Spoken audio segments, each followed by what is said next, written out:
Bien, bon, pardonnez-moi. Bonsoir à chacun, merci de votre présence. Bon, on est un petit peu moins nombreux que d'habitude, pandémie oblige, et puis il y a beaucoup d'événements, enfin plutôt un grand événement maritime cette semaine. Quelques-uns d'entre nous sont déjà en partance, voire partis. Je crois que Madame la députée y va demain aux Aurores, et ce sera donc Olivier Laurence de l'Institut français de la mer également qui va représenter notre président Eudriblier, qui est déjà en voie de cheminement pour être sur place pour One Ocean Summit, cette rencontre importante, cette rencontre internationale où la communauté internationale, à l'initiative du président français, va essayer un petit peu d'inviter la haute mer aussi et ses enjeux environnementaux pour que cette mer reste en quelque sorte éternellement notre assurance vie. Voilà, donc je crois que ça sera un grand événement international. Il y a beaucoup d'émissions qui sont déjà programmées, donc je crois que c'est une belle occasion aussi de faire parler de la mer. Aujourd'hui, nous avons la chance, le privilège d'accueillir Madame Sophie Panonacle, donc qui va être présentée bien sûr par Olivier Laurence, qui est députée de Gironde, mais qui est aussi présidente du Conseil national de la mer et du littoral, pour évoquer cette thématique intéressante, les politiques et la mer. Alors je me souviens d'une réaction de vos lointains prédécesseurs, c'était quand j'étais tout jeune, c'était le député du Havre, Jean-Yves Besselat. Je l'avais rencontré et il me disait, le drame c'est que la représentation nationale n'est pas vraiment consciente des enjeux maritimes, du potentiel de la France. Et Jean-Yves Besselat me disait, qui était rapporteur du budget mer à l'Assemblée nationale, il y a 7 députés conscients des enjeux maritimes. Et puis je croise quelques temps après Jean-Yves Le Drian qui me dit « Oh là là, Jean-Yves Besselat était très optimiste, moi je dirais 7 parlementaires en intégrant les sénateurs ». Ce qui fait peu, il y avait peut-être moins de parlementaires à l'époque, mais c'est dire que nous sommes dans un pays maritime qui a les plus grands navigateurs au monde, avec quand même, en dehors de cette maison où il y a tout un cursus jusqu'au doctorat sur la mer, mais force est de constater, comme l'a montré notre très regretté confrère de l'Académie de Marine, Henri Le Goërel, la mer est la grande absence de l'éducation, même si les choses commencent à poindre. Il n'y a quasiment rien sur la géoéconomie des flux dans les écoles de commerce, pourtant 92% en volume du commerce mondial passe par voie maritime. J'ai découvert récemment qu'il n'y a rien dans les écoles de journalisme sur la mer et que finalement la mer est dans le triangle des Bermudes, partagé entre le journalisme sportif, environnement et défense. C'est-à-dire c'est rare qu'on puisse trouver vraiment un sujet en dehors du fait que l'actualité l'invite. Donc c'est dire qu'il y a certainement quelque chose à faire et de plus en plus, nous sommes de plus en plus nombreux, et je sais que c'est votre conviction, à penser que la mer est la grande chance de la France, peut-être d'ailleurs grâce à son outre-mer. Il est même possible que la France et son outre-mer soient même la grande chance de l'Union européenne. Et c'était l'amiral Uzan qui disait il y a très longtemps, l'Union européenne sera maritime ou ne sera pas. C'est-à-dire qu'on a beau avoir toutes les compétences sur le maritime, se battre pour la mer, il faut aujourd'hui que les politiques prennent la mer comme la grande chance. Alors merci de porter, parce que je sais votre engagement, je sais tout ce que vous faites pour ces sujets maritimes. Merci de nous honorer de votre présence et puis de nous dire on en est où avec nos politiques. Merci beaucoup. Bien sûr, vous allez avoir maintenant une présentation personnalisée par Olivier, le commissaire général, Olivier Laurence. Oui, Madame la députée, vous êtes bien connue des milieux maritimes, bien connue, mais je vais quand même vous présenter pour nos auditeurs ici et tous ceux qui sont en ligne à vous regarder et vous écouter. Vous êtes né à Bordeaux, vous y passez votre jeunesse et vous suivez des études de droit, puis en alternance des études de management commercial. Et puis vous commencez votre activité professionnelle dans une agence de communication où vous allez rencontrer d'ailleurs votre futur époux, et Christian Panonacle. Et déjà, vous vous intéressez à l'écologie, puisque vous travaillez en particulier au lancement du premier salon de l'environnement à Bordeaux. Mais avec votre mari, vous décidez de changer d'activité et vous vous installez en 2001 à Arcachon pour prendre la direction d'un hôtel-restaurant, activité hôtelière, l'Escale du Bassin. Clin d'œil maritime prémonitoire pour vos futures activités. Et puis ensemble, vous décidez une fois encore de changer d'activité pour aller prendre la direction d'une agence immobilière dont vous allez vous occuper pendant une dizaine d'années. Mais la politique n'est pas loin. Il faut dire que ce domaine ne vous est pas étranger, car votre père, ancien officier de l'armée de l'air, a été maire de Saint-Symphorien en Gironde pendant 25 ans. Il a été vice-président de communauté de communes, il a été conseiller général. Votre époux a également été assistant parlementaire et je crois savoir qu'il est actuellement conseiller municipal d'Arcachon. C'est donc fin 2016 que vous rejoignez En Marche, dont vous obtenez l'investiture pour les élections législatives de juin 2017, et vous êtes brillamment élu député dans la circonscription du bassin d'Arcachon. Très vite, à l'Assemblée, vous prenez à bras-le-corps toutes les questions maritimes. Quelques exemples. Évaluation de la loi sur l'économie bleue, avec les 36 propositions pour un meilleur soutien aux entreprises du maritime. Organisation chaque année de la fête de la mer et des littoraux. Je vous ai rencontré à une époque où vous organisiez cette fête avec la SNSM. C'est peut-être toujours le cas, d'ailleurs. Mais vous remettez aussi un rapport au président de la République sur la croissance bleue de l'après-Covid et organisez un colloque sur l'emploi maritime dans la perspective de la présidence française de l'Union européenne. Soucieuse de défendre l'alliance de l'économie et de l'écologie au service du développement durable et de la protection de la biodiversité océanique, vous créez en 2018, avec plusieurs de vos collègues députés, la Team maritime parlementaire, qui veut promouvoir et dynamiser une véritable politique de la mer pour la France. Votre activité sur les questions maritimes, on pourrait même peut-être dire votre activisme, vous valent d'être élu à la présidence du bureau du Conseil national de la mer et des littoraux, afin de redynamiser cette instance de dialogue et de réflexion stratégique sur les politiques relatives à la mer et aux littoraux. Et bien évidemment, vous serez dans les jours qui viennent, dès demain, à Brest, pour participer à cette grande rencontre internationale organisée par la France, le One Ocean Summit. Mais j'ai déjà été trop long et je vous laisse la parole pour développer devant nous le rôle de l'élu que vous êtes face aux défis maritimes auxquels notre pays est confronté. Merci, messieurs. Vous avez déjà tout dit, je ne vais faire qu'approfondir. Mesdames et messieurs, bonsoir. Ravi de vous retrouver dans ce magnifique institut. Merci pour votre invitation. Donc, je souhaite en tout premier remercier le professeur Emmanuel Petit, recteur de l'Institut catholique de Paris, qui nous permet donc une nouvelle fois d'ouvrir nos esprits sur la mer. Merci à Eudes Ribier, président de l'Institut français de la mer, qui est un formidable ambassadeur de la France maritime. Et je sais qu'en ce moment, il est à Brest. Je pense qu'il a dû arriver pour cette manifestation du One Ocean Summit qui démarre dès demain. Donc, il me précède de quelques heures. J'irai le retrouver, comme sans doute un certain nombre d'entre vous ici, dès demain. Bien sûr, mes remerciements chaleureux vont à Christian Buchet, directeur du Centre d'études à la mer, qui depuis longue date, dans le cadre des Mardis de la mer et par de belles initiatives livresques, met en valeur l'ensemble des sujets de près ou au large qui concernent la mer. Je vais vous faire un aveu, cher Christian Buchet, votre ouvrage « La grande histoire vue de la mer » fait partie de mes livres de bord. J'ai cru comprendre qu'une réédition est en cours, je suis convaincue de son succès et comme nous en avions parlé tout à l'heure, avec grand plaisir, nous essaierons d'organiser un événement à l'Assemblée nationale pour la sortie de cet ouvrage.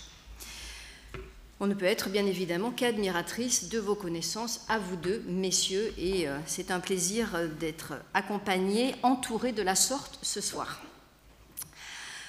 Donc, depuis près de 5 ans, remplissant ma mission de parlementaire au service de mon pays, je me suis attachée à créer ce lien indispensable entre nos concitoyens qui passe par la transparence de l'ensemble de mes actions. Je suis convaincue que le navire France avance grâce à ce lien et avancera d'autant mieux que ce lien de confiance que nous pourrons créer tous ensemble sera fort. Ce soir, j'ai choisi de vous parler donc de développement durable de la mer en illustrant le thème « Les élus face aux défis maritimes ». Je pense qu'il est de la responsabilité des élus, partagée avec l'ensemble de la communauté des gens de mer, de mettre la France face à son destin maritime. Il n'y a pas de vent favorable pour ceux qui ne savent pas où aller. Cette pensée de Sénèque est depuis 2 millénaires toujours vivante, ancrée dans la tête de tous les mériens. Ce soir, donc, grâce à votre aide, nous allons essayer de démontrer que parler de la mer est d'abord une histoire de cœur et une histoire d'esprit. Je ne vous apprendrai rien si je vous dis que le développement à terre ou en mer, pour être durable, doit s'appuyer équitablement sur 3 piliers, l'économie, l'écologie et le social. L'objectif est, si nous tentons de le résumer, de répondre aux besoins de nos générations actuelles, exigeantes, sans compromettre les besoins des générations futures qui le seront tout autant. J'ai choisi donc de séquencer mon propos en 3 parties. Admettre qu'être la deuxième zone exclusive économique, peut-être la première d'ailleurs à égalité avec les États-Unis aujourd'hui, ne fait pas de la France une grande puissance maritime. Comprendre que réussir le défi d'une économie bleue compétitive et décarbonée n'est pas une variable d'ajustement. Et enfin, se souvenir que, quoi qu'il advienne, le marin doit être placé au cœur de tous les projets maritimes. En conclusion, je vous parlerai dans un moment des enjeux donc, de la conservation et de l'utilisation durable de l'océan. Et je me permettrai aussi de faire, si vous le voulez bien, de faire la promotion d'un événement national, vous en avez parlé tout à l'heure, donc de la fête de la mer et des littoraux que j'ai créée il y a maintenant 3 ans. Donc je pense qu'il est nécessaire que je vous dise quel a été mon parcours et mes investissements ces dernières années au service de l'économie de la mer. Je souhaite porter à votre connaissance le rôle que j'ai pu jouer dans l'hémicycle et également sur nos territoires. Souvent seul, mais rarement découragé, au sein d'une assemblée de terriens, où l'air du large a effectivement bien du mal à rentrer dans l'hémicycle ou dans les coursifs de notre institution. Face à vous ce soir, je n'ai donc pas d'autre ambition que d'illustrer le plus simplement et le plus concrètement possible l'ensemble de mes initiatives. Et la mer, vous le savez très bien, nous apprend l'humilité. Mais elle nous apprend aussi que des échecs sont des expériences réussies et autant vous avouer de suite, vous l'entendrez, que les résultats que nous avons obtenus de manière collective sont modestes au regard de l'ampleur du chantier. Dès le début de mon mandat, j'ai donc fait le constat que la France est une enfant trop gâtée par sa mer et ses littoraux. Avec une ZEE immense, grâce, ne l'oublions pas, aux Outre-mer et des milliers de kilomètres de côtes, notre pays dispose d'atouts naturels et géostratégiques majeurs. Aussi, nul pourrait nous reprocher de prendre la place de grandes puissances mondiales maritimes.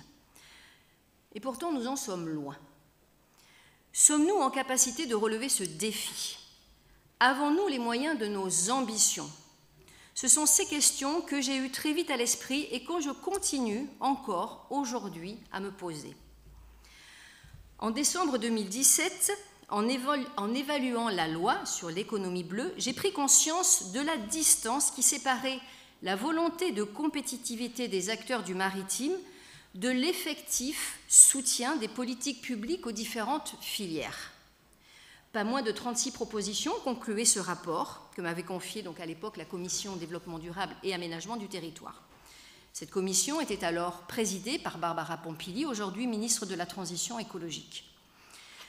J'ai pu, au fil de l'eau, faire bouger à la marge, je le dis très objectivement, les lignes. J'ai compris que nombre de sujets se traitaient à un niveau interministériel. C'est pourquoi je suis consciente qu'il reste encore beaucoup à faire pour soutenir la croissance bleue. Il reste encore beaucoup à faire pour alléger les contraintes administratives. Et il reste encore beaucoup à faire pour flécher les aides et toucher les bonnes cibles.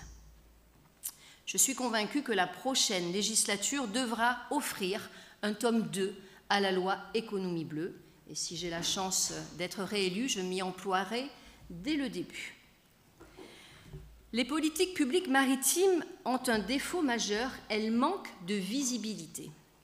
Certes, selon l'article 128 de la loi de finances rectificative pour 2005, le gouvernement présente sous forme d'annexe générale au projet de loi de finances de l'année des documents de politique transversale relatifs à des politiques publiques interministérielles dont la finalité concerne des programmes n'appartenant pas à une même mission. Vous allez me dire, c'est extrêmement complexe. Effectivement, ces documents, pour chaque politique concernée, développent la stratégie mise en œuvre, les crédits, les objectifs et les indicateurs y concourant. Il comporte également une présentation détaillée de l'effort financier consacré par l'État à ces politiques, ainsi que des dispositifs mis en place pour l'année à venir, l'année en cours et également pour l'année précédente. Ces documents de politique générale sont des outils de pilotage visant à améliorer la coordination et l'efficacité de l'action publique. Il porte sur des politiques publiques interministérielles financées à un niveau significatif, dirons-nous, par l'État. Tout ça pour vous dire que le document de politique générale de la politique maritime de la France fait partie des 19 DPT, donc documents transversaux, annexés au projet de loi de finances depuis 2017. Mais ce document n'a malheureusement que très peu de visibilité auprès des parlementaires et ne donne jamais lieu à aucune présentation. Pire, il ne fait même pas débat au sein de l'hémicycle. Aussi, ces données pourraient être déclinées en un rapport d'information et de présentation de la politique maritime de la France. Une vision coordonnée de la politique de la mer et de la stratégie publique en la matière permettrait de rendre compte objectivement de l'ambition maritime du gouvernement. Ce rapport pourrait également inclure les délibérations du CIMER, en charge de la politique du gouvernement dans le domaine de la mer, sous différents aspects nationaux et internationaux, et de fixer également les orientations gouvernementales dans tous les domaines de l'activité maritime. Le SGMR, qui assure la préparation et veille à l'exécution des décisions du CIMER, pourrait être chargé de la préparation de ce rapport. J'avais donc fait une proposition de loi en ce sens qui comportait un article unique. Je vais vous le lire. Le gouvernement remet annuellement au Parlement, à l'issue de la réunion du Conseil interministériel de la mer, donc le CIMER, un rapport présentant l'évolution sur l'année passée des actions publiques dans le domaine maritime, celles en cours ou celles envisagées pour l'année à venir. Ce rapport pourrait faire l'objet d'un débat devant le Parlement. Tel était donc l'objet précis de la proposition de loi que j'ai présentée et qui n'a pas été retenue. J'ai l'habitude de dire, pour me réconforter, que ce n'est que partie remise et que je pense que ce débat au sein de l'hémicycle, de cette politique publique maritime, aurait du sens et permettrait vraiment de donner encore plus de visibilité à cette filière. À l'issue du rapport parlementaire donc d'évaluation de la loi Économie bleue, dans un esprit d'équipage et pour me sentir moins seule, pour tout vous dire, j'ai créé la Team Maritime à l'Assemblée nationale. Donc la Team Maritime, c'est un groupe de députés engagés pour l'économie de la mer. Nous sommes une vingtaine de parlementaires du groupe majoritaire, tous et toutes ayant en commun d'avoir une attache sur une circonscription littorale ou sur un des sept grands ports maritimes français. Nous appartenons à différentes commissions de l'Assemblée nationale, ce qui était important, donc commission développement durable en ce qui me concerne, mais également économie, affaires économiques ou finances ou autres.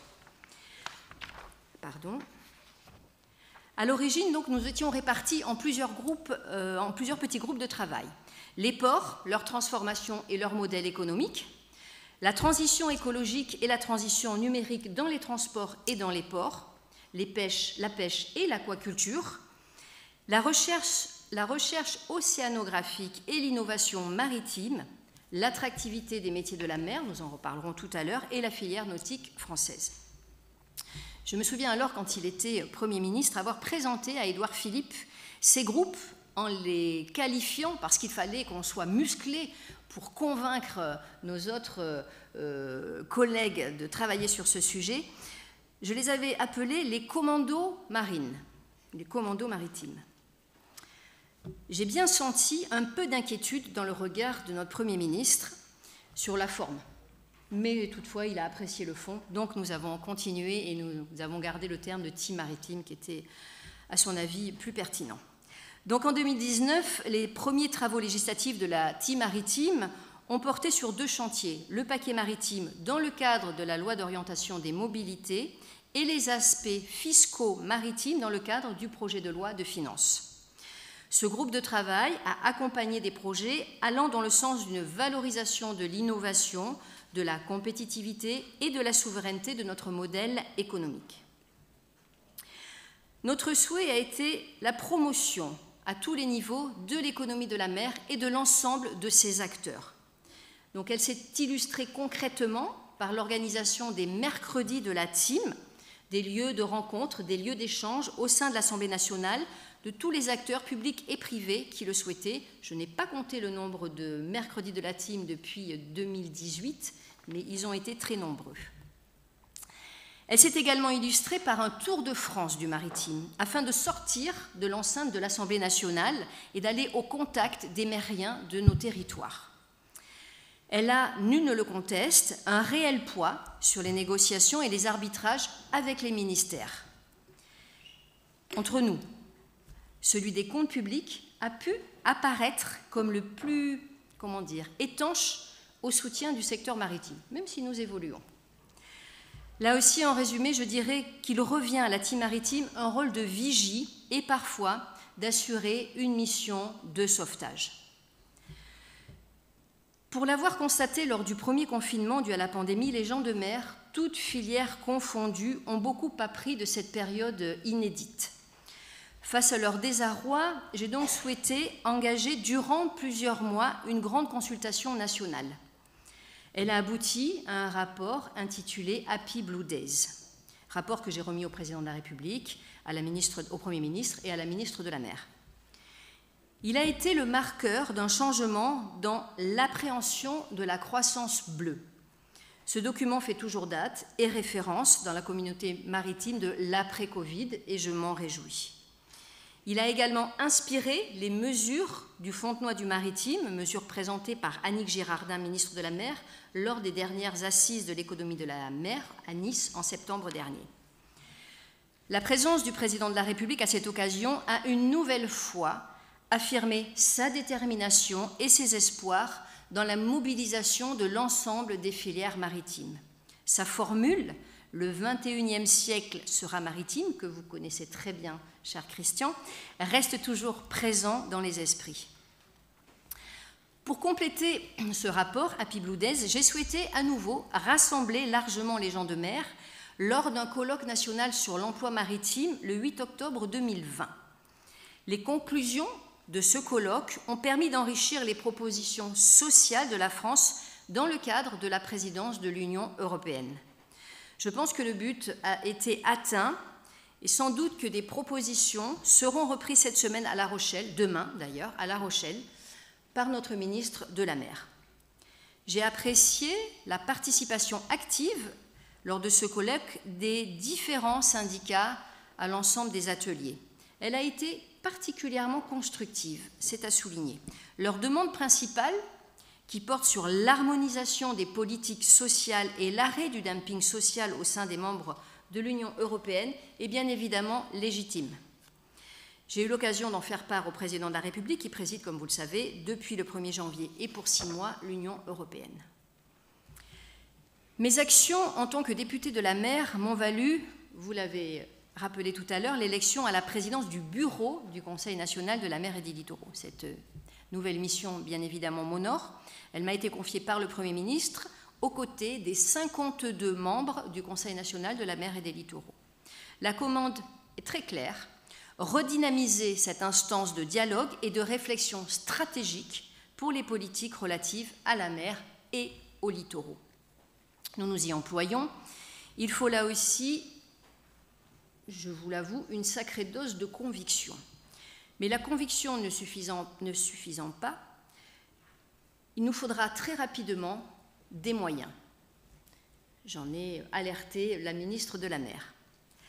Le CNML donc s'autosaisit et répond également aux sollicitations de la ministre de la Mer. Donc nos derniers travaux, les récents, ont porté sur 4 thèmes: la pêche de loisirs, les cétacés, le financement de l'adaptation des territoires littoraux au changement climatique et l'Europe dans le cadre donc de la présidence de l'Union française, la présidence française de l'Union européenne.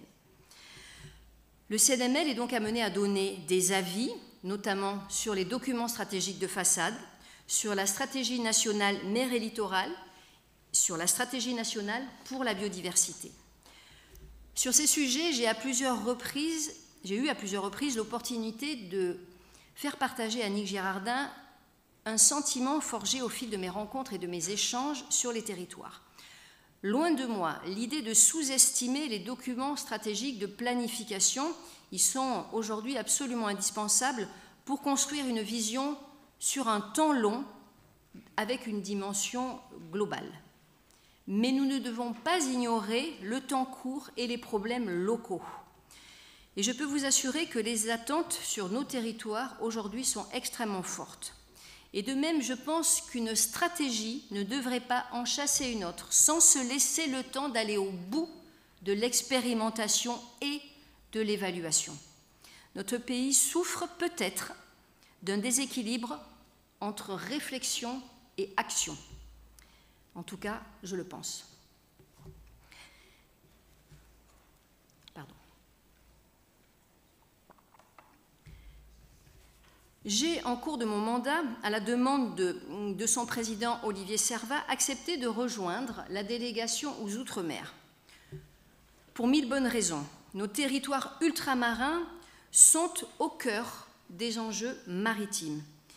Et je veux simplement manifester devant vous mon soutien aux réflexions que je partage avec mon collègue et ami Teva Rohfritsch, sénateur de Polynésie. Particulièrement vulnérables du fait de leur caractère insulaire ou océanique, les territoires ultramarins seront les premiers confrontés au réchauffement, à l'impact, aux conséquences du réchauffement climatique et à la dégradation de la biodiversité. Aussi, les problématiques maritimes ultramarines doivent susciter un mouvement de cohésion encore plus fort de notre communauté, vraiment au-delà des océans et des mers qui nous séparent. Aussi, faut-il poursuivre et intensifier nos échanges sur tous nos bouts de France, en outre-mer comme en bord de terre. Ce travail, inlassablement remis à l'ouvrage, contribuerait, à n'en point douter, à l'éveil, ou plutôt au réveil, d'une nouvelle conscience maritime française. À ce stade de notre rencontre de ce soir arrive naturellement ce que j'appelle de mes voeux la complicité, l'union sacrée entre l'économie et l'écologie. Les acteurs publics et privés de l'économie de la mer l'ont bien compris et l'ont tous intégré aujourd'hui dans leur stratégie de développement. C'est ainsi que du plus grand des armateurs à la plus petite des start-up, le mot d'ordre est le même, verdir l'économie bleue. Les filières économiques de la mer, fortes de leurs organisations professionnelles et des partenaires sociaux, les corps intermédiaires, les associations et les ONG indispensables lanceurs d'alerte de la protection de l'environnement marin, les scientifiques engagés et les enseignants veulent ensemble contribuer à la réussite du développement durable de cette économie bleue. Je ne veux surtout pas oublier d'associer les régions et les collectivités locales qui sont prêtes à co-construire et relever le défi dans toutes ses composantes sur tous les territoires de l'Hexagone et des Outre-mer. Vous comprendrez que j'ai pris bien volontiers ce cap. À mon niveau et à titre d'exemple, les projets de loi de finances successifs m'ont permis d'insérer des dispositifs fiscaux favorables à la décarbonation du transport maritime. Qu'il s'agisse du suramortissement des navires qui s'équipent de motorisations OGNL, gaz naturel liquéfié, qu'il s'agisse du soutien au transport vélique, et j'étais pas plus tard que hier à Bordeaux accueillir un des navires de l'entreprise Taut qui venait de Colombie livrer du café sur donc, le port de Bordeaux, un long voyage à la voile, c'était assez émouvant, ou bien qu'il s'agisse encore de l'installation de bornes électriques à quai dans les grands ports maritimes. Je crois qu'il faut vraiment prendre conscience de l'importance de ce verdissement. Et par ailleurs, Bruno Le Maire, notre ministre de l'Économie, des Finances et de la Relance, a fléché dans le plan de relance les aides vers le verdissement, notamment des ports maritimes, mais également des ports de plaisance. De même, une loi que nous avons votée récemment, la loi Climat et Résilience, a été un véhicule législatif pertinent pour aider les communes littorales à s'adapter aux conséquences du réchauffement climatique. Alors, il nous reste, bien évidemment, aujourd'hui, à trouver le financement pour mettre en place ces projets de protection, de renaturation ou même de relocalisation. Je m'emploie à le faire dans le cadre d'une proposition de loi que j'ai donc déposée sur le bureau de l'Assemblée nationale, et j'ai ouï dire, pas plus tard que cet après-midi, qu'elle risquait d'être recevable, et donc nous pourrons aller plus loin dans le financement et dans le soutien apporté aux collectivités locales. Donc cette loi, qu'est-ce qu'elle va apporter? Eh bien, ça sera la création d'un fonds érosion côtière qui fera appel à la solidarité nationale. Sur toutes les façades maritimes, de l'Hexagone et des Outre-mer, l'érosion du littoral s'accélère. Le niveau de la mer monte et concomitamment, le trait de côte recule. Le climat, en se réchauffant, multiplie les épisodes tempétueux, toujours plus violents, qui frappent aujourd'hui l'ensemble de nos littoraux.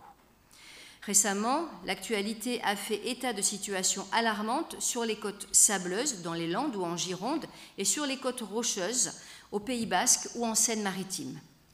Ce phénomène naturel, bien évidemment, provoque l'inquiétude légitime des maires, des communes concernées et de l'ensemble de leur population.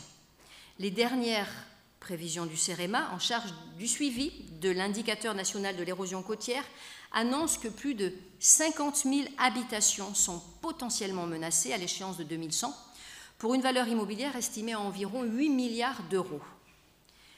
Sachant que les bâtiments à vocation commerciale ou industrielle, les infrastructures et les équipements collectifs ne sont pas intégrés dans ces études du CEREMA.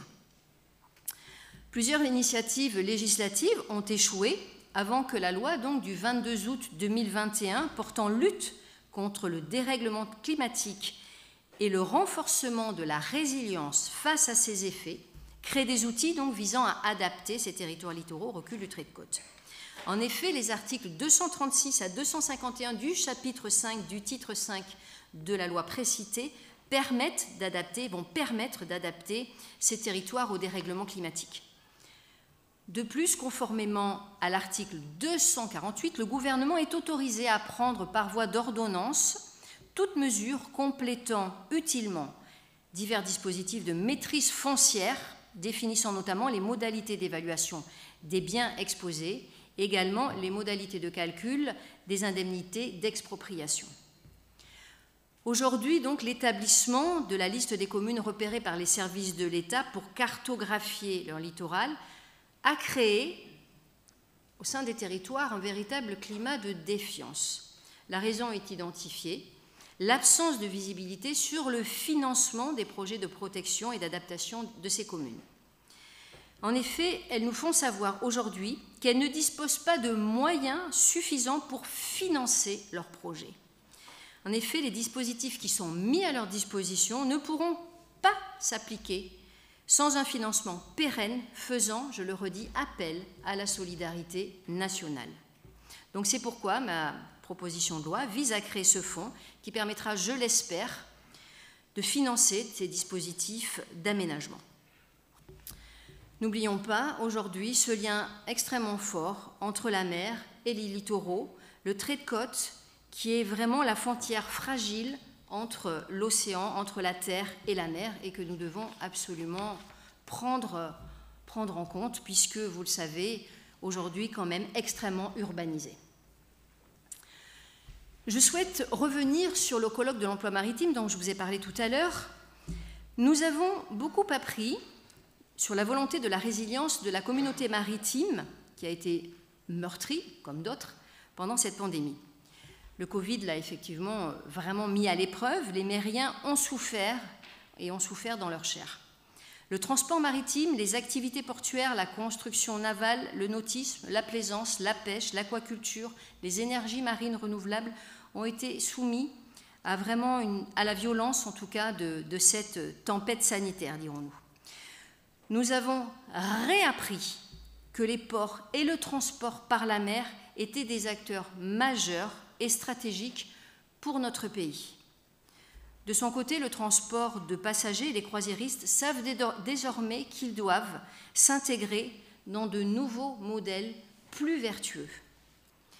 Conscient que la crise sanitaire a précédé une crise économique et sociale d'une ampleur colossale, le gouvernement n'a pas hésité à mettre en œuvre, pour les entreprises et leurs salariés, des dispositifs de sauvegarde puis de relance exceptionnelle.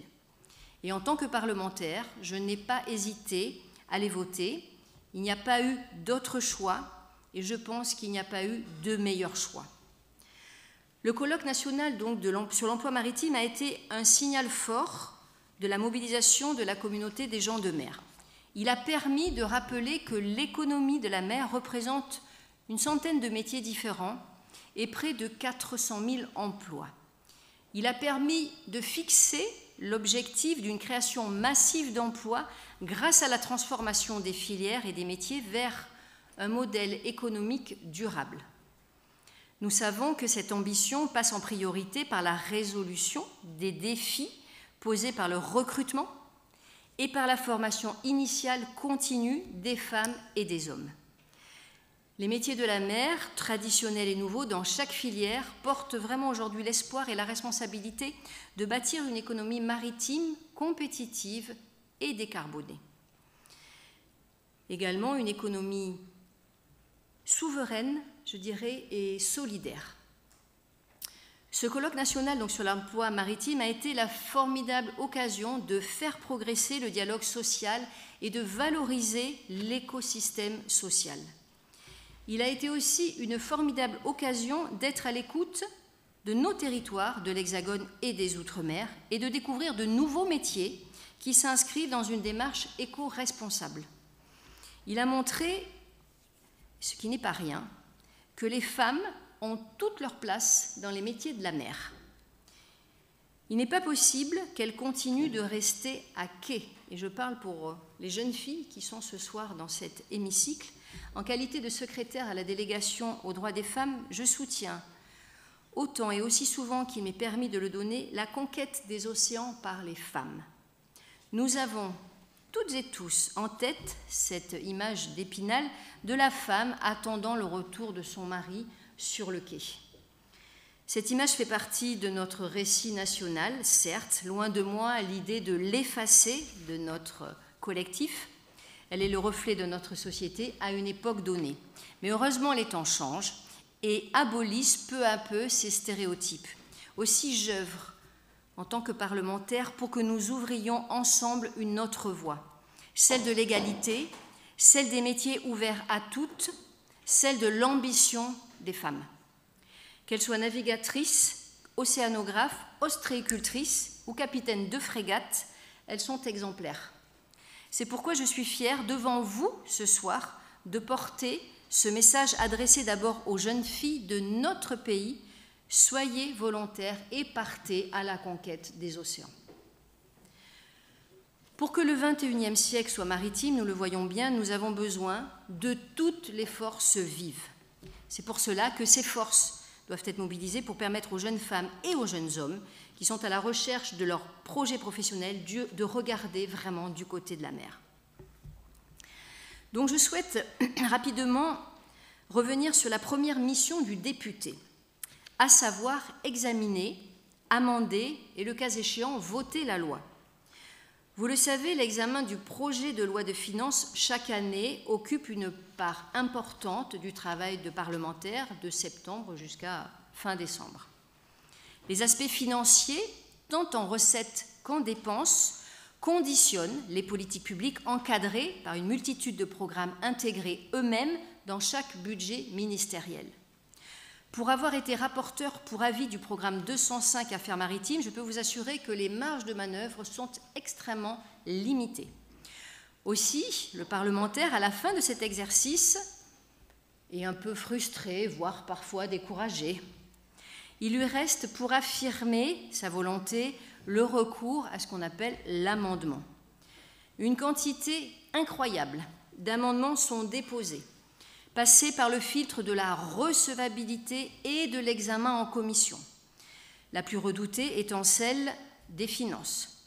Beaucoup moins d'amendements sont défendus en séance et, pour tout vous dire, infiniment peu sont adoptés. J'ai pu, au jeu des influences, passer sur cette mandature, une dizaine peut-être d'amendements. Je veux émettre un regret qui pénalise, à mon sens, la cause du maritime. Les élus en général et les parlementaires en particulier restent trop souvent attachés à une discipline de groupe qui empêche des avancées transpartisanes. Et je vous dis ça sans langue de bois. Il doit être possible aujourd'hui de construire des projets qui dépassent les postures politiques. Et c'est vraiment sincèrement ce que je crois, et je pense d'autant plus dans ce milieu maritime, c'est extrêmement important. Nous y arriverons, en tout cas je m'y emploierai si la possibilité m'en est donnée dans les mois et les années à venir. En conclusion de cette partie, je souhaite vous faire partager une expérience récente de ces débuts d'année. J'ai eu l'occasion de soutenir pour le groupe majoritaire à la tribune de l'Assemblée nationale la résolution pour la conservation et l'utilisation durable de l'océan. Vous étiez d'ailleurs présent. Événement rare, cette proposition de résolution portée par Maïna Sage, députée de Polynésie, et mon collègue Jimmy Pahin, député du Morbihan, a été adoptée par l'ensemble des groupes parlementaires. Faut-il y voir le signe d'un intérêt majeur des parlementaires pour la protection de l'océan? Je crois que nous sommes tous convaincus que la période que nous traversons plébiscite l'alliance de l'économie et de l'écologie au service du développement durable et de la protection de la biodiversité océanique. En filigrane, il s'agit d'affirmer que nous ne devons pas reproduire en mer les erreurs commises sur Terre. La surface de notre planète, peu de terriens en ont vraiment conscience, est recouverte des 2/3 par l'océan. Cet élément liquide, présent aux 4 coins du globe, serait doté miraculeusement et ad vitam aeternam de ressources inépuisables et préservé des entreprises humaines. Cette croyance est bien évidemment fausse. Aujourd'hui, l'océan est en grande souffrance, atteint par toutes les formes de pollution terrestre et marine, par les effets du réchauffement climatique et par la surexploitation de ses ressources. La biodiversité, le vivant océanique sont sévèrement menacés. 40% des espèces d'amphibiens, près de 33% des récifs coralliens, 30% des stocks de poissons et plus d'un tiers de tous les mammifères marins sont aujourd'hui en situation de grave danger. Pourtant, nous devrions savoir que l'océan est à la base de phénomènes mondiaux qui rendent notre planète tout simplement habitable. L'eau de pluie, l'eau potable, les conditions météorologiques, le climat, les côtes, une grande partie de nos aliments et même l'oxygène de l'air que nous respirons sont tous fournis et régulés par les océans. Le constat est sans appel, il existe aujourd'hui un espace sans juridiction au-delà des eaux territoriales où l'absence de contraintes est la règle et la coopération l'exception. Il s'agit de la haute mer, soumise à toutes les convoitises en raison des bénéfices espérés de l'exploitation immodérée de ses ressources. Seule une mobilisation politique forte, au plus haut niveau, est attendue afin d'aboutir à un traité océan en 2022. La prochaine session de la conférence intergouvernementale sous l'égide des Nations Unies aura lieu du 7 au 18 mars donc, de cette année. Elle doit fixer un cadre juridique international portant sur la conservation et l'utilisation durable de la biodiversité marine des zones ne relevant pas de la juridiction nationale, dite donc BBNJ. Au préalable, et donc il démarre demain, le One Ocean Summit à Brest, à l'initiative donc, du président de la République, préparera le terrain pour permettre un rassemblement au plus haut niveau autour d'une déclaration politique. Cette étape doit enclencher une nouvelle approche de nos relations vitales avec l'océan. Il revient à la France de le consacrer bien commun de l'humanité. Notre responsabilité est grande en tant que premier domaine maritime mondial, à égalité avec les États-Unis, fort de nos 11 millions de kilomètres carrés de zones économiques exclusives, dont 97% en outre-mer. Nous avons donc la légitimité économique, écologique et politique pour mener ce formidable défi, sauver l'océan. Mes derniers mots pour terminer mon témoignage vont vers une initiative à nos concitoyens qui tournent trop souvent le dos à la mer. Je sais que l'envie de mer ne se décrète pas plus que la culture maritime. C'est pourquoi j'ai souhaité sensibiliser le grand public aux enjeux de la mer et des littoraux en créant la fête de la mer et des littoraux.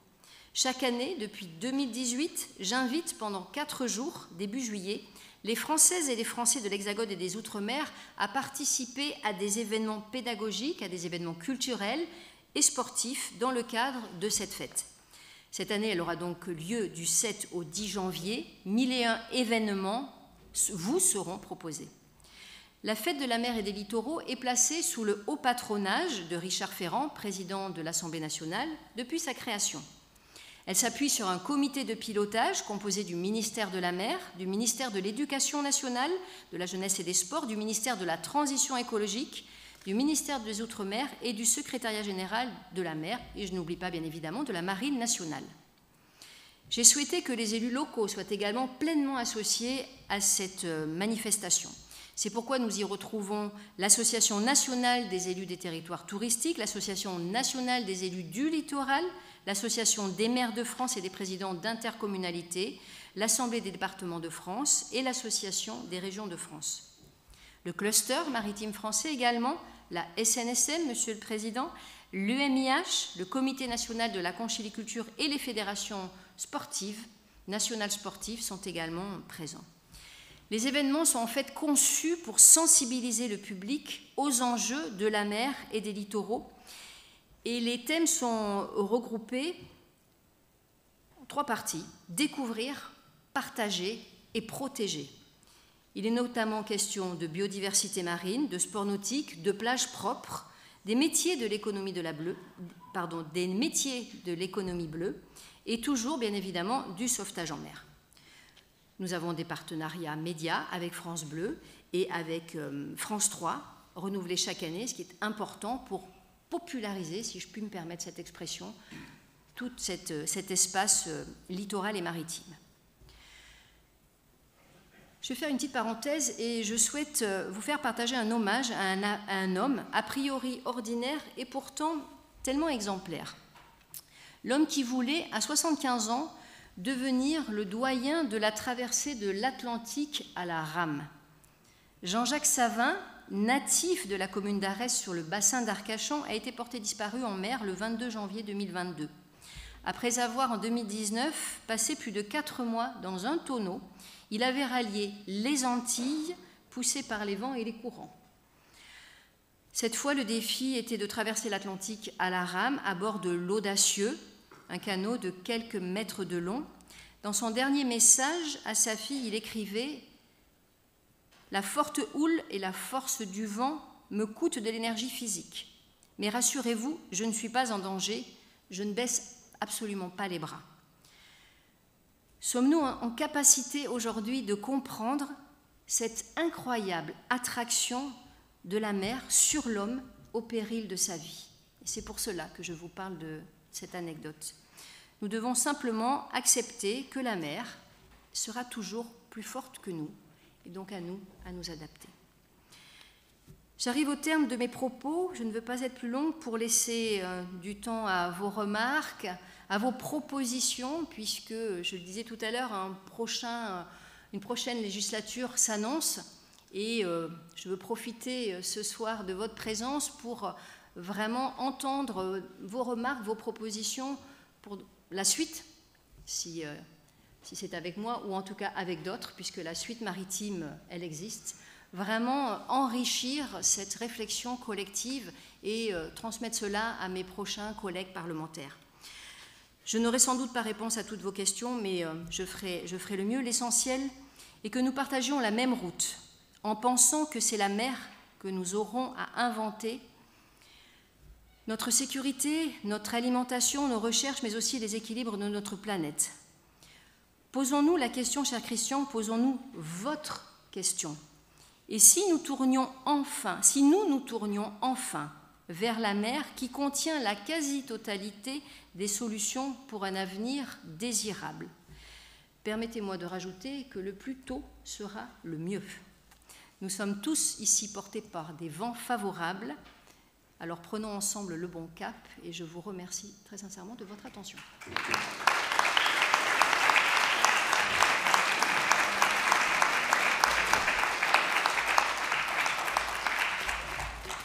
Merci beaucoup, Madame la députée, pour ce vaste tour d'horizon, pour toutes les initiatives que vous avez portées sans vous décourager, hein, même de temps en temps, on peut se poser des questions, mais en se plaçant dans la longue durée, on part de très loin, hein, on part de très très loin, et on peut dire que les choses évoluent, même au niveau médiatique. La mer, il y a encore quelques années, c'était plutôt avant le Grenelle de la mer, c'était qu'une source d'ennui, la piraterie, les boulettes de marée noire, qui nous inquiétaient, non pas quand elles étaient en mer, mais uniquement lorsqu'elles arrivaient sur la plage. Aujourd'hui, les choses, la mer commence à être conjuguée positivement, les choses commencent à avancer. Alors je vous rejoins, est-ce qu'on va suffisamment vite? Ça, j'en suis moins sûr, mais il y a vraiment beaucoup de choses à faire, et en tous les cas, le bateau France, en quelque sorte, a pris le cap. Maintenant, faut-il encore accélérer les choses? Alors je ne doute pas que sur les différents thèmes que vous avez abordés, il va y avoir des questions, mais aussi des réactions. Vous l'avez souhaité, on en a parlé également en préparant. Vous souhaitez même des initiatives, des réactions, des propositions. C'est la première fois qu'on nous soumet une telle proposition. Ben, écoutez, merci beaucoup, c'est une excellente idée. Et donc, je ne doute pas, nous sommes en fait beaucoup plus nombreux que nous le pensons. Nous sommes 375, dont 254 exactement en distanciel. Mais merci d'être là aussi en présentiel, même si on va se partager les réactions et les questions. Merci, comme toujours. Il y a 2 micros, un qui sera plutôt côté bâbord, un autre plutôt côté tribord. Merci, comme toujours, d'avoir la grande délicatesse de vous présenter. Et donc, on vous écoute. Qui souhaite poser la première question? On attend peut-être que quelqu'un décide. Voilà, première question. En attendant que le micro vous arrive, une question d'une personne en distanciel. Est-ce que le team maritime s'intéresse également aux aspects militaires? Et une double question, est-ce qu'il soutient, c'est une autre question, les 19 ONG qui viennent de faire une plateforme pour insister sur une démarche en faveur du développement désirable et durable au niveau marin?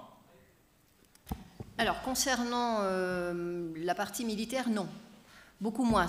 Elle a pu arriver, effectivement, d'aborder certains sujets, mais très indirectement, il y a une commission défense qui travaille sur ces sujets, et j'avoue que la team maritime a été beaucoup moins saisie de ces sujets de défense. Concernant les associations, nous recevons très régulièrement des ONG, et la team maritime a été la première à recevoir, entre autres, l'association Sea Shipper, que vous connaissez, qui prend part pour la défense, en tout cas, qui est un lanceur d'alerte, on va dire, sur la problématique de la capture accidentelle des cétacés. Donc nous avons été les premiers à les recevoir à l'Assemblée nationale. C'est vraiment notre stratégie, ouvrir un maximum à tous les acteurs qui nous le demandent. Et en 4 ans, nous avons eu vraiment une grande liste d'attente d'acteurs publics, privés, ONG, entreprises, vraiment extrêmement variés, également des personnes de l'administration. Donc oui, nous sommes à l'écoute de l'ensemble des associations, des ONG, quelle que soit leur ligne, on va dire, politique, et nous les entendons. Après, bien évidemment, en tant que parlementaires, nous réagissons de telle ou telle manière. Nous ne sommes pas forcément toujours en phase, mais en tout cas, l'idée, c'est qu'au sein de cette team, il y ait toujours ce dialogue, il y ait toujours ce lieu de rencontre et d'échange extrêmement important. Vous présentez. Donc, bonjour Madame la députée. Tout d'abord, merci beaucoup pour votre présentation. Je m'appelle Marie-Astrid, je suis en L1 Histoire Sciences Po à l'Institut catholique de Paris. Et si vous me le permettez bien, j'ai 2 questions pour vous. Dans un premier temps, quelle est la place de la mer dans la campagne présidentielle à l'heure actuelle, en 2022? Je pense que vous l'avez rapidement évoqué. Et la deuxième question serait, pourquoi la France n'a-t-elle pas une plus grande place dans l'économie des containers en rapport de Rotterdam notamment? Alors, concernant la présidence, les présidentielles et la place de la mer, je veux juste faire un petit retour en arrière. En tant que parlementaire et avec l'ensemble de mes collègues, nous avons vraiment œuvré pour qu'à nouveau nous ayons un ministère de la mer. Alors, nous n'avons pas œuvré seuls, nous avons œuvré avec l'ensemble de la communauté maritime, mais en tout cas, c'était une volonté très forte, et ce que nous avons obtenu après 30 ans d'absence. Donc, c'est déjà un signal fort du président de la République, de sa volonté d'intégrer la mer dans sa politique nationale. Ensuite, aujourd'hui, il y a un gros travail qui se fait au niveau des parlementaires, mais pas que. Je crois qu'il y a un travail de concertation avec également les acteurs privés pour faire des propositions. Alors, au président de la République en ce qui me concerne, mais à d'autres candidats, si bien sûr, si besoin, pour continuer, aller plus loin dans ce cap qui a été donné par Emmanuel Macron. Alors vous dire quoi aujourd'hui, je ne vous dévoilerai rien du prochain programme présidentiel, mais en tout cas, nous y travaillons d'arrache-pied, oui. Il faut continuer sur cette lancée. Je crois que de nombreuses avancées et une prise de conscience, en tout cas très forte, est là. On ne lâchera pas, en tout cas en ce qui me concerne, je ne lâcherai pas. Et j'ai d'ailleurs un petit courrier qui est prêt par rapport à cette proposition de loi érosion côtière, en alertant le président sur l'importance de soutenir nos territoires littoraux face à ce changement climatique, hein, ce lien terre-mer qui est si cher à mon cœur. Donc voilà, c'est une de mes propositions, vous voyez, ce soir. Je vous révèle un scoop. Alors pardon, votre deuxième question, je n'ai pas compris.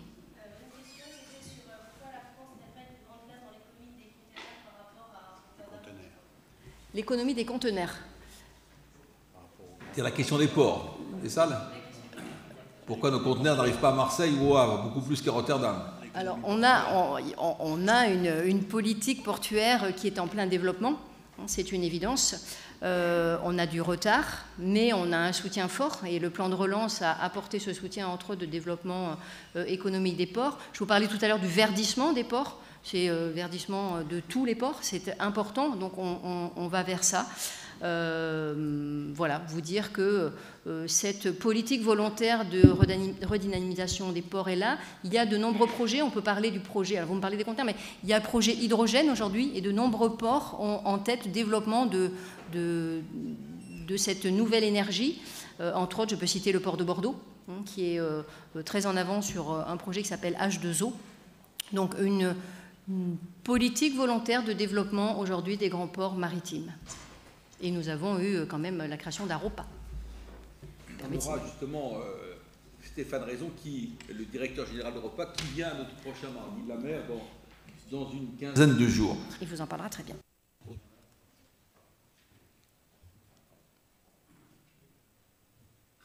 C'est ouvert, je crois. Oui, bonsoir Madame la députée. Donc, je m'appelle Grégoire Maringui, je suis actuellement en licence Histoire-Géographie et je suis marin et plaisancier passionné. Par la même occasion, je me permets de vous demander si, comme à la fin du XVIIIe siècle, il était possible de refaire de Bordeaux un nouveau port de commerce compétitif. Et je voulais vous poser aussi une deuxième question, mais qui est plus relative au gouvernement et à la mer. C'est vrai que vous avez relaté que le gouvernement français a un manque d'ouverture sur la mer. Donc je voulais savoir s'il était possible de comparer le manque d'ouverture sur la mer de la cour de Louis XV pendant la guerre de 7 ans au manque d'ouverture sur la mer du gouvernement actuel, ou si c'était... Je vais vous répondre sur la première question. Sur la deuxième, je vais avoir plus de mal parce que moi, je ne suis pas étudiante en histoire-géographie, donc je pense que Christian pourrait sans doute apporter une meilleure réponse. Concernant le port de Bordeaux, j'en ai parlé tout à l'heure. Le port de Bordeaux, grâce à son nouveau directeur, je me permets de le citer, Jean-Frédéric Laurent, qui est là depuis quelques années, a effectivement repris une belle dynamique et a divers projets. Je vous citais tout à l'heure son projet H2O, hein, qui est un projet hydrogène vert extrêmement important et qui va vraiment apporter de l'activité industrielle sur ce port. Je vous parlais hier de l'arrivée de Taut, ce navire à voile, le navire Aventour, je le dis bien, Aventour, oui c'est ça, qui est arrivé donc décharger ce café de Colombie et qui a l'intention, une fois que le navire Taut, le grand navire qui pourra là accueillir quasi 1000 tonnes de café, sera à l'eau, ils se sont engagés à venir continuer à décharger sur les quais de Bassins. Donc une nouvelle activité pour le port de Bordeaux. Nous avons également une activité démantèlement des bateaux, qui est là aussi intéressante, en pleine croissance. Donc énormément de projets pour redonner, vous avez raison, ces lettres de noblesse à ce port de Bordeaux, ce port de la Lune, qui est absolument magnifique. Alors concernant votre comparaison entre une partie très ancienne de l'histoire et aujourd'hui, je suis désolée, je ne sais vous répondre. Mais peut-être. Ça, on verra pour. On ne va pas prendre la parole là-dessus, mais bon, Louis XV est le maillon faible, probablement, de la famille. Beaucoup plus que Louis XVI, qui avait une conviction maritime beaucoup plus marquée.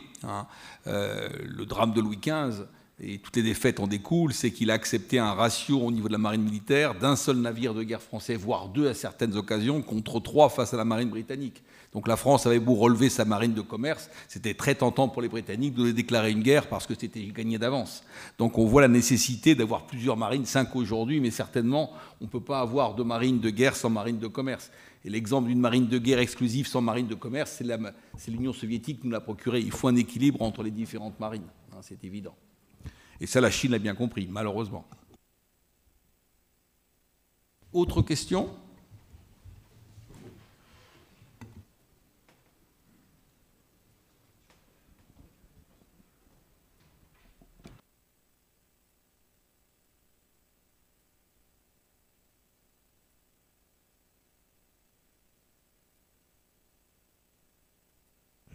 Madame la députée, aux fonctionnaires retraités, je me permettrai de faire deux observations un petit peu critiques et j'aimerais bien avoir votre réaction. Vous nous avez parlé du niveau même international onusien avec ce qui va se passer pour réviser le traité Montego Bay, etc. Vous avez parlé de l'Europe. Vous avez parlé évidemment de la structure ministérielle, interministérielle et de votre rôle de député. Alors peut-être parce qu'avec la disparition du cumul des mandats, vous avez mis 25 minutes avant de nous parler de mots région, département, commune, alors que, à part les 7 grands ports maritimes, tous les ports sont gérés, on le sait, par les régions, par les départements, par les communes ou les intercommunalités. Deuxième observation, vous avez dit que la crise du Covid a secoué le monde maritime, ce qui est tout à fait vrai. Vous avez d'ailleurs bien illustré l'obligation pour la plaisance et pour la croisière de se transformer. Ceci étant, jamais les trafics des containers et des armateurs n'a autant explosé. Les trafics des ports français, à part Caen ou quelques-uns, les trafics des ports français en 2021 sont considérables. Donc je crois qu'il faut quand même vraiment nuancer. Ceci étant, je vous remercie pour votre exposé, mais j'aimerais avoir votre réaction sur la très faible part, alors que vous avez parlé effectivement, l'érosion du littoral, ça concerne quand même aussi les collectivités territoriales. Vous avez dit les communes ont besoin d'une aide, d'où la création de ce fonds, ce qui paraît effectivement une très très bonne idée. Je trouve quand même que nous vivons quand même dans une république décentralisée, et vous avez quand même alors je sais que vous êtes élu national, mais comme vous êtes de Bordeaux, d'Arcachon, vous savez quand même ce que c'est que la vie locale. Merci madame. Alors, je n'avais pas calculé le temps avant de parler des territoires. Si vous me dites 25 minutes, je vous crois bien volontiers. En tout cas, vous avez raison, nous sommes des élus nationaux. Le mandat parlementaire, c'est extrêmement complexe finalement, parce que nous sommes considérés comme des élus nationaux, élus par une circonscription, donc un territoire défini, ce qui veut dire que nous devons être implantés sur ce territoire tout en étant à Paris, en tant que législateur, pour voter des lois qui s'appliqueront sur l'ensemble du pays. Donc l'équation est effectivement assez subtile à résoudre. Je me sens particulièrement impliquée sur mon territoire, donc si j'ai mis 25 minutes pour parler du territoire, eh bien j'en suis désolée parce que ce n'est pas du tout dans l'approche que j'ai en tout cas de la politique que nous devons mener.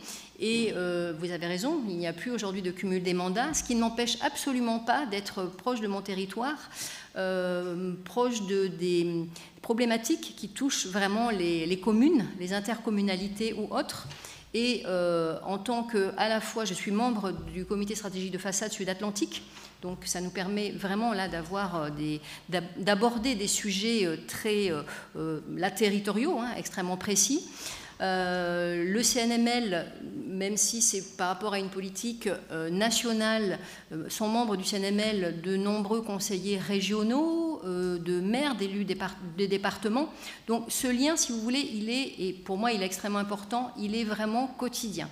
Lien territoire-nation, enfin pays où voilà, ça doit être quotidien et vraiment du territoire faire remonter au niveau national l'ensemble des problématiques, l'ensemble des sujets, l'ensemble, pas toujours des problèmes d'ailleurs, ça peut être aussi des solutions, des bonnes idées, c'est En ce qui me concerne, ce que j'essaie de faire au quotidien, vous avez raison, c'est pas parce que nous ne sommes pas élus locaux que nous sommes coupés de nos territoires, que nous sommes, comme on a pu le dire à certains moments, hors sol. Je pense que, et je vais le dire là encore sans langue de bois, c'est bien dans mon habitude, à la différence de députés qui avaient pu être avant députés et maires, qui effectivement étaient extrêmement consacrés à leur mandat local de maire, ce qui est normal, pour le coup, en tant que parlementaires, étaient peut-être plus coupés de la réalité que nous aujourd'hui. Parce que nous sommes obligés d'avoir cet effort, de faire cet effort, d'être sur l'ensemble de nos circonscriptions. Moi, je ne suis pas une mairie, je ne suis pas une commune, je suis les 12 communes dans mon territoire, et je peux vous assurer qu'au quotidien, je suis vraiment en contact avec l'ensemble des communes de mon territoire, donc je me sens encore plus ancrée sur mon territoire que peut-être le député ou les députés qui pouvaient être là avant moi, qui étaient, eux, pour le coup, vraiment implantés sur une commune. Voilà. Madame la députée, une question qui me vient à l'esprit, les énergies marines renouvelables. Vous n'en avez pas beaucoup parlé. Qu'est-ce que vous pouvez en dire, et en particulier sur l'éolien, les perspectives de l'éolien? Alors, moi, je suis très favorable au développement des énergies marines renouvelables, de l'éolien offshore, de l'éolien en mer, comme on l'appelle. On est aujourd'hui sur un stade, effectivement, de développement de l'éolien... pardon, j'ai un trou de mémoire, en tout cas de l'éolien posé, voilà.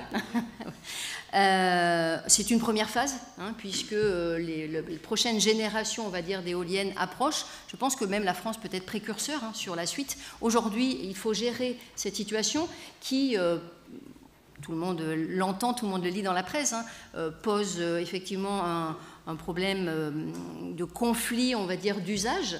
C'est une évidence. Un certain nombre de débats publics sont en cours, entre autres au large de l'île d'Oléron, puisque j'ai entendu les personnes qui s'occupent de ces débats publics et on doit prochainement à nouveau refaire un point. Nous n'avons pas le choix aujourd'hui que de développer ces énergies marines renouvelables et entre autres cet éolien offshore. Nous n'avons pas le choix parce que nous sommes en augmentation de demande d'électricité et pour avoir de l'électricité propre aujourd'hui, à part le nucléaire et à part cet éolien en mer, on a l'éolien terrestre aussi, mais on voit que les problèmes que ça pose. Donc, c'est la stratégie aujourd'hui, c'est la politique énergétique que nous devons avoir, à la fois nucléaire et à la fois éolien en mer, éolien posé, éolien flottant à venir. C'est ce sur quoi la France est engagée, avec beaucoup de retard, puisque nous avons une, je crois, éolienne, donc on n'est pas très en avance. On est sur une stratégie intéressante, hein, des moyens ont été mis pour essayer de, je ne sais pas si on rattrapera le retard, mais en tout cas d'aller encore plus vite. J'ai eu l'occasion, je vous parlais tout à l'heure de quelques amendements que j'avais pu adopter. Un de mes amendements sur ce sujet avait été adopté puisque on est confronté très souvent à des recours.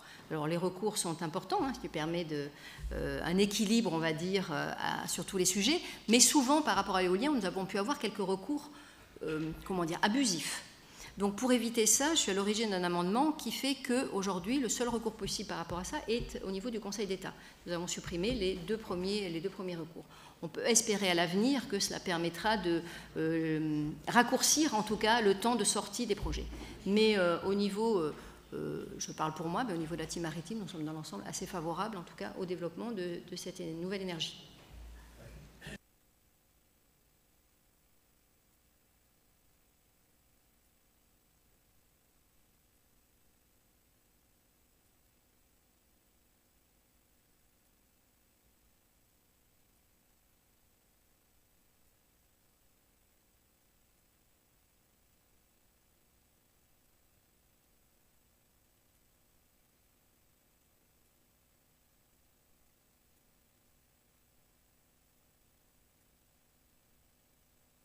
La concertation est ouverte aujourd'hui. Regardez sur Oléron, la concertation, elle est là. Je crois qu'il y a aussi des prises de position qui font que certaines personnes ne veulent pas le développement de l'éolien. Alors après, il faut tenir compte de tout, il faut faire attention aux pêcheurs et entendre leur message, hein, bien évidemment, par rapport à la navigation, etc. Bon, il faut prendre en compte tous les usagers de la mer, finalement, hein, par rapport. C'est bien évidemment. On ne peut pas dire aujourd'hui qu'il n'y a pas de concertation sur ce sujet dans notre pays. Je crois qu'il y a une vraie concertation, si je puis me permettre, puisque si nous avons notre premier parc éolien marin, ça voudra dire qu'il aura fallu 12 ans en France, contre 8 en Allemagne, 5 ans au Canada, 4 ans aux États-Unis. Donc je pense qu'on a eu le temps pas mal de négocier quand même. Moi, mon regret, je ne vous le cache pas, je n'ai rien contre les éoliennes, mais je préfère les hydroliennes. Parce que ça, il y a une prédictibilité qui permettrait à EDF, ils sont tout à fait favorables, de sortir de leur mix, d'augmenter la part des EMR dans le mix énergétique. Mon regret, c'est que dans le cadre de cette mandature, on a revu à la baisse le tarif de rachat, il faut bien annoncer les choses, et qu'on a eu quand même cette première dans l'histoire industrielle, qu'un grand groupe industriel qui s'appelle Naval Group, l'ex-DCNS, a ouvert à Cherbourg, si mes souvenirs sont bons, une usine pour faire des hydroliennes en grande série. J'ai été l'immigration, le directeur me dit si l'État ne revoit pas la hausse son tarif de rachat, je ferme dans un mois. Bon, il a tenu 35 jours. Mais c'est quand même un raté parce que nous étions en avance, tout français, comme nous étions en avance en énergie thermique des mers. C'est-à-dire des choses qui supposeront une acceptabilité sociale beaucoup plus marquée. Quitte à être en retard, autant changer d'arme et être en avance d'un autre coup. Je pense qu'il y a quelque chose à jouer là-dessus. C'est peut-être que sur l'éolien flottant aussi, nous aurons cette carte à jouer. Je l'espère. Oui, on va passer les micros. Qui va intervenir? Bonsoir Madame la députée, merci beaucoup pour votre exposé, très riche. Je m'appelle Florent Gravé, je suis étudiant ici en master d'histoire maritime. Vous avez rapidement abordé l'importance de porter les problématiques maritimes au niveau européen, notamment en profitant de la présidence française de l'Union européenne. Pourtant, chaque pays a des politiques bien différentes. Les bateaux de pêche néerlandais sont très réticents à l'idée de mettre fin à certaines pratiques. Il y a quelques jours encore, un navire hollandais est accusé d'avoir jeté à la mer 100 000 poissons morts. La politique commune de la pêche ne parvient pas à atteindre un niveau de pêche durable, tandis que la Norvège est divisée par le dilemme entre le pétrole et offshore et la protection du climat. Les pays du Sud, quant à eux, négocient avec la Chine pour des concessions portuaires, donc notamment l'Espagne, l'Italie, la Grèce ou la Croatie. Enfin, l'Union semble avoir bien du mal à défendre les frontières européennes maritimes de ses membres, comme en témoignent les tensions entre la Grèce et la Turquie à l'été 2020. Ainsi, Madame, pensez-vous qu'il soit possible de mettre en place une politique maritime européenne cohérente qui réponde aux multiples défis maritimes qui sont propres à chacun de ses membres? Alors, je ne pense pas, c'est une évidence. Il faut une politique maritime européenne. Ça, nous avons intérêt à y arriver.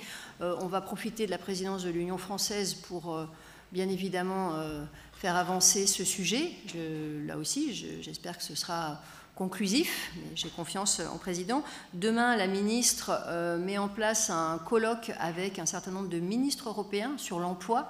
Là aussi, avoir une politique emploi maritime cohérente au niveau de l'Europe, c'est extrêmement important et on peut se féliciter. On attend l'engagement, je crois qu'on a une bonne douzaine de ministres présents.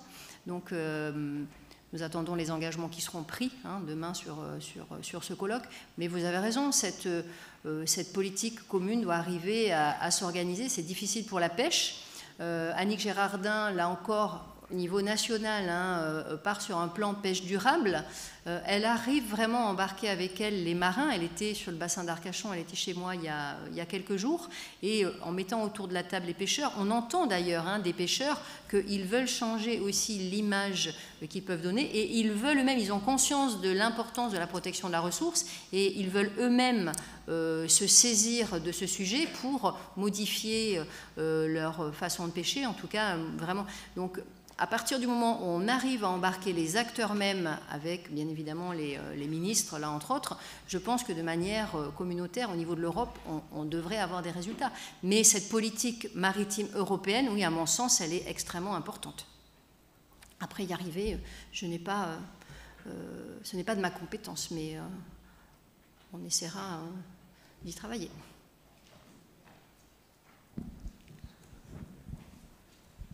Il y a le micro qui souhaitait intervenir encore, oui. Merci Madame la députée pour l'ensemble de vos propos sur la mer. Claude Robert, retraité, ex-officier au long cours, lieutenant de vaisseau de réserve de la Marine nationale. Je voudrais savoir quelles sont les avancées internationales sur la pollution maritime par les déchets plastiques.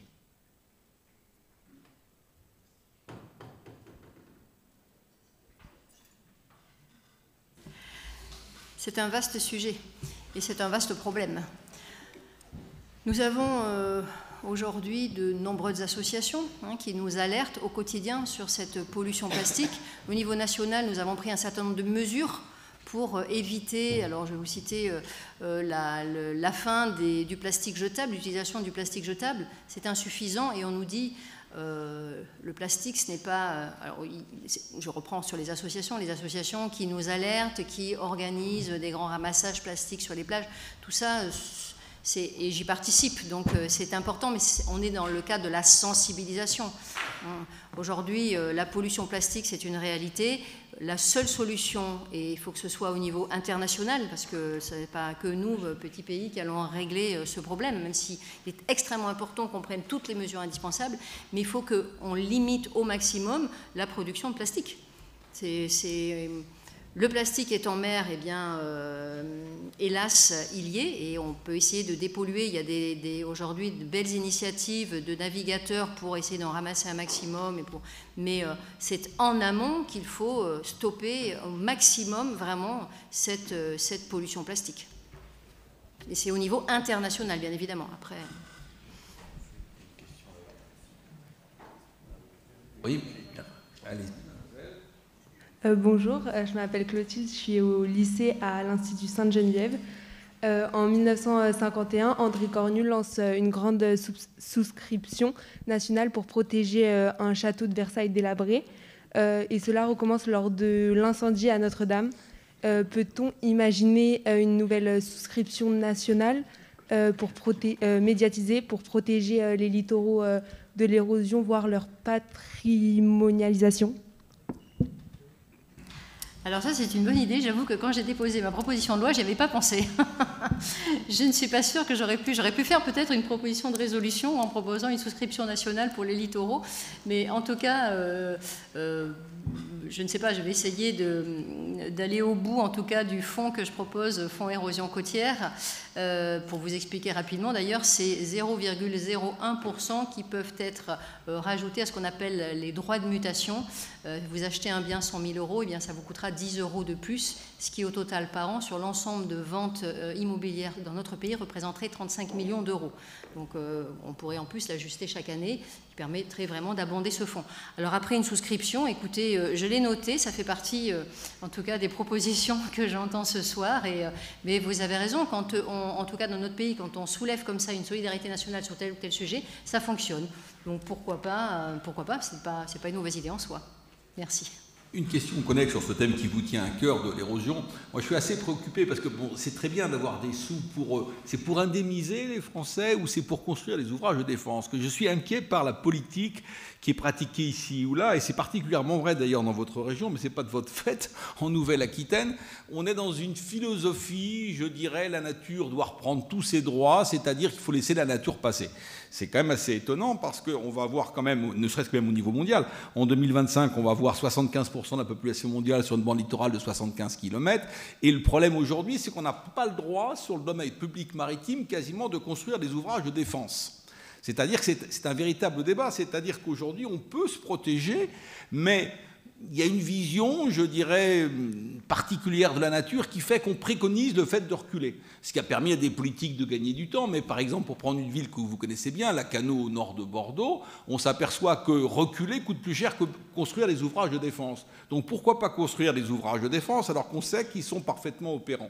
Est-ce que c'est des aides de l'État qui visent, dans une certaine mesure, à indemniser pour reculer, mais jusqu'où? Parce qu'il y a même des régions où on ne peut même pas reculer.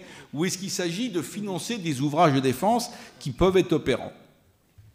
Alors, effectivement, vous soulevez le problème. Il y a plusieurs cas de figure. Monsieur parlait des territoires tout à l'heure. Justement, il n'y a pas une solution nationale. Il y a vraiment des solutions qui correspondent à des territoires extrêmement différents. On a toujours besoin d'ouvrages de défense. Pourquoi? Parce que c'est eux qui vont nous laisser le temps de nous organiser derrière. Mais parfois, les ouvrages de défense ne font que déporter le problème. C'est-à-dire qu'on va mettre en place une digue là qui va finalement amplifier l'érosion un petit peu plus loin. Donc ce n'est pas une solution pérenne en tout cas, et ce n'est pas la solution qu'il faut pour les 30 ou les 100 ans à venir, puisqu'on parle aujourd'hui de stratégie à 30 et 100 ans. Nous avons besoin de protéger en attendant de mettre en place la renaturation, c'est-à-dire la relocalisation derrière la renaturation, puisqu'une fois qu'on aura... Mais c'est difficile, moi je le vois bien au Cap Ferré. Nous avons le bassin d'un côté, c'était cette langue de terre, vous savez, avec le bassin à gauche, ça dépend dans quel sens on se pense, le bassin, et de l'autre côté, l'océan. Donc de toute façon, on est un petit peu coincé, hein, on ne va pas pouvoir aller nulle part. Donc on continue à protéger bien évidemment côté bassin, et puis côté océan, on a l'ONF qui fait un formidable travail d'ailleurs de plantation, voilà, disons toute une stratégie pour protéger. Donc on ne pourra pas reculer. Donc à un moment donné, il y aura des maisons qui vont effectivement disparaître. C'est difficile à entendre aujourd'hui, hein. On a urbanisé pendant des années sans se poser cette question. Et on a voulu habiter ce qu'on appelle, nous, en première ligne. C'est formidable, hein. C'est très agréable. On ne peut plus. On ne peut plus, on l'interdit. Et aujourd'hui, les personnes qui habitent sur ces premières lignes les plus fragiles, finalement, alors on ne va pas les exproprier, a priori. Ils vont rester chez eux autant qu'ils vont pouvoir.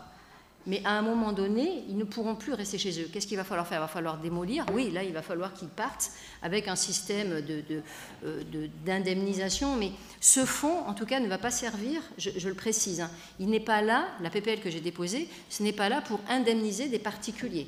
Pas du tout. C'est uniquement donner les moyens à des collectivités locales d'organiser et d'adapter leur territoire à ce changement climatique. Donc, effectivement, petit à petit, peut-être racheter telle ou telle maison pour pouvoir la démolir, pour pouvoir proposer à une personne qui aurait une maison dans une situation finalement pas très confortable, un terrain un peu plus loin. Mais je vous l'accorde, c'est extrêmement compliqué à résoudre. Ça ne va pas se faire en 6 mois. On en a pour, je vous dis 30 ans et 100 ans, c'est ça les deux stratégies, hein. C'est à 30 ans et à 100 ans. Mais aujourd'hui, nous n'avons pas le choix. C'est donc pas pour les ouvrages de défense, c'est pour plus des relocalisations. Pour les ouvrages de défense, il existe le fonds Barnier aujourd'hui. Voilà. Donc on peut continuer à envisager des ouvrages de défense. Ceux-ci sont financés par le fonds Barnier. Après, on a un petit souci avec l'érosion côtière, c'est-à-dire qu'au niveau du ministère, ce n'est pas considéré comme un risque naturel majeur. La submersion marine est un risque naturel majeur, l'érosion côtière est un phénomène prévisible. Alors, bon, voilà, je vous passe les détails. Avec tout ça, il faut arriver à trouver la bonne solution. C'est voilà, un vrai combat depuis 5 ans. Je ne sais pas ce qu'on va arriver à obtenir, mais en tout cas, c'est un vrai combat. Qui souhaite intervenir? Je crois qu'il y a une question sur ma gauche. Merci.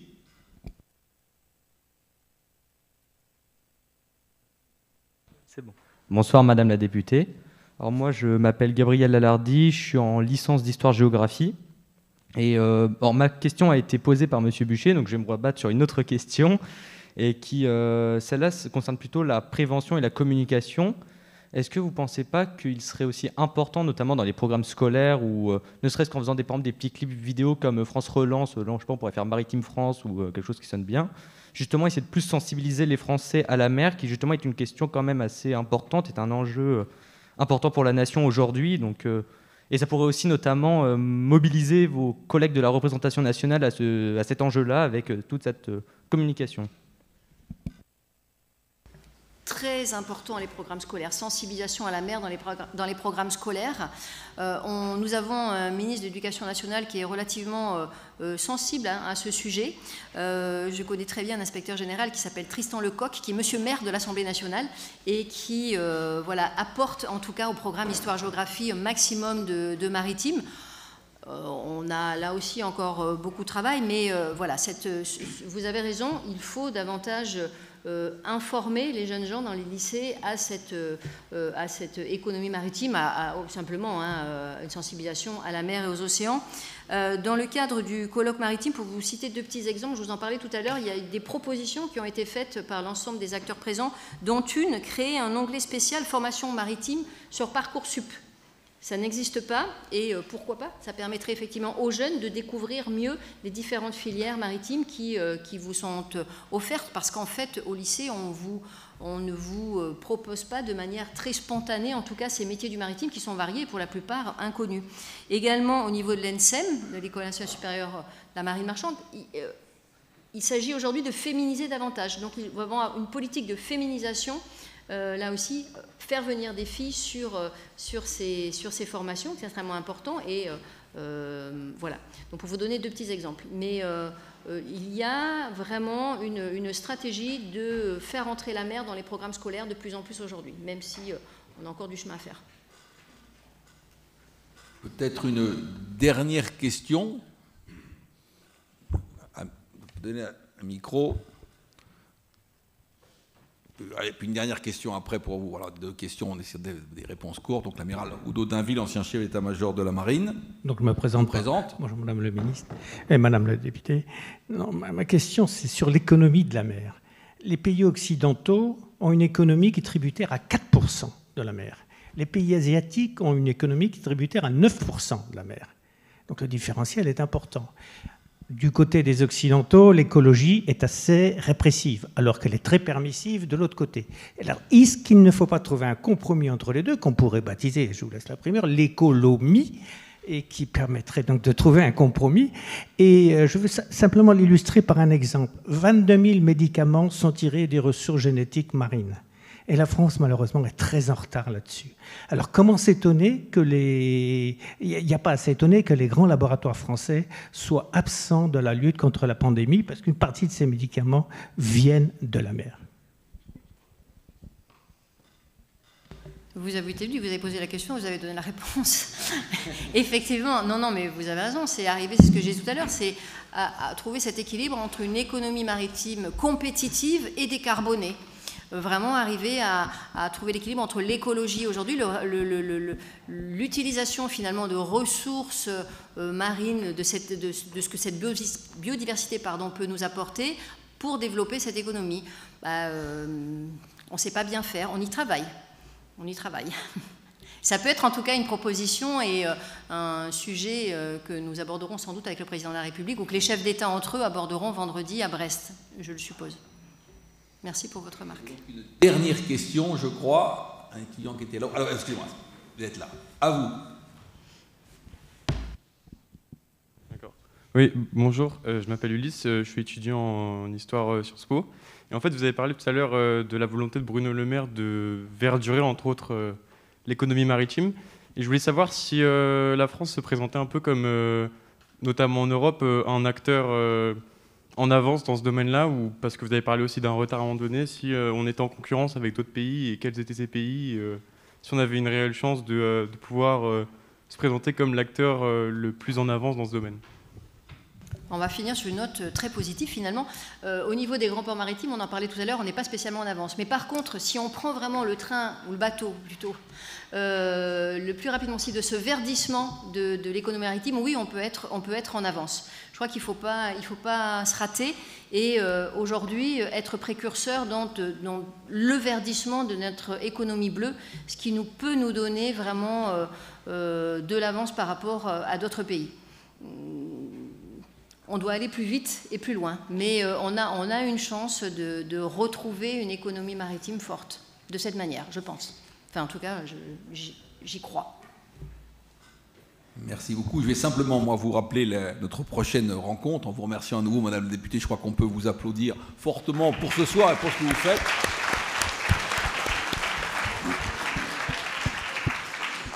Je vous rappelle simplement la date de notre prochain Mardi de la mer et comme toujours, donc après le mot de conclusion sera celui de l'Institut français de la mer. On se retrouve dans 15 jours tout juste. On l'a déjà évoqué tout à l'heure. Le thème, c'est AROPA et la compétition portuaire européenne par Stéphane Raison, qui est directeur général d'Europa. Allez, à toi, Olivier. Merci beaucoup, Madame la députée, de ce panorama que vous nous avez montré. Merci de nous avoir montré la diversité et la complexité des enjeux maritimes. La complexité aussi du travail parlementaire. Et puis merci de nous d'avoir réveillé nos consciences maritimes en nous embarquant sur le navire France depuis l'escale du bassin jusqu'à la mer toujours recommencée. Merci.